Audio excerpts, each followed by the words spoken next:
ପିଲାମାନେ ଆଜି କ୍ଲାସରେ ଆମେ ପୃଥିବୀ ମାନଚିତ୍ରରେ ଭାରତକୁ ଆମେ ଚିହ୍ନଟ କରୁଥିଲେ ଆଉ ତାର ପଡ଼ୋଶୀ ଦେଶଗୁଡ଼ିକୁ ଚିହ୍ନଟ କରୁଥିଲେ।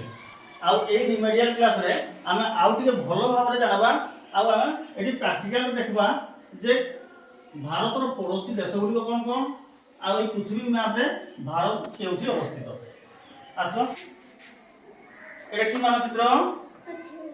আচ্ছা পৃথিবী মানচিত্রে ভারত কোটি? এটা ভারত মানচিত্র নাকি?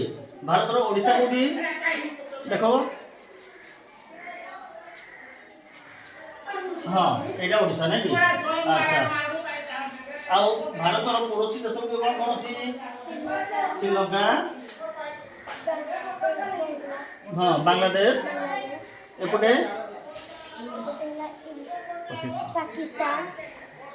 पाकिस्तान आउ नेपाल ता पाखरे नेपाल पाखरे भूटान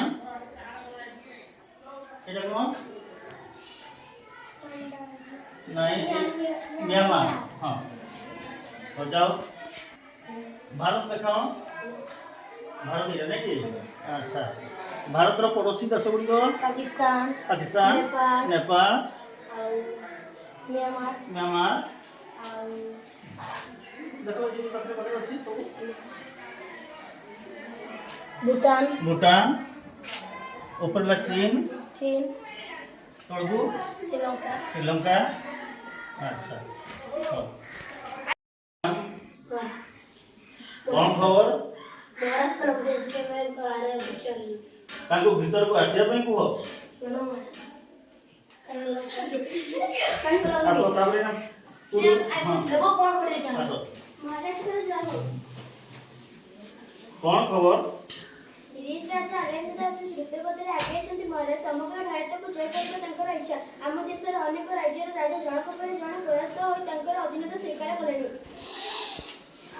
ओ स्वर्ण प्रसिद्ध वीरभूमि भारत ये देशर शिक्षा संस्कृति परंपरा आमर महान यार सुनाम सारा जगत रे प्रचारित। भारतर धन संपत्ति रे आकृष्ट होई सुदूर ग्रीस देशरो आगे आछन्ते अलेक्जेंडर। दुख लागे सेनापति दुख लागे वीर ओ वीरंगना मानकर भूमि ए भारत वर्षर राज्य मध्य एकता ओ बुझामणा न थिबारु आमर आज एई बोली पराजय घटुची।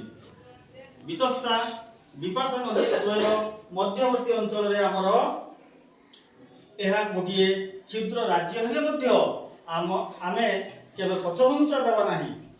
मु कोन करूची मो शरीर रे शेष रक्त बिंदु थिबा पर्यंत मु लड़ीबी।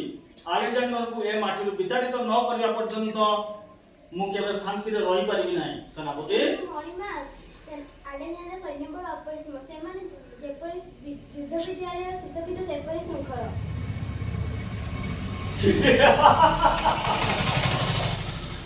सेनापति का पुरुष मृत्यु पूर्व सहस्र बार मृत्युवरण करता है वर्तमान हतश्चा हेबार बेल नुहे।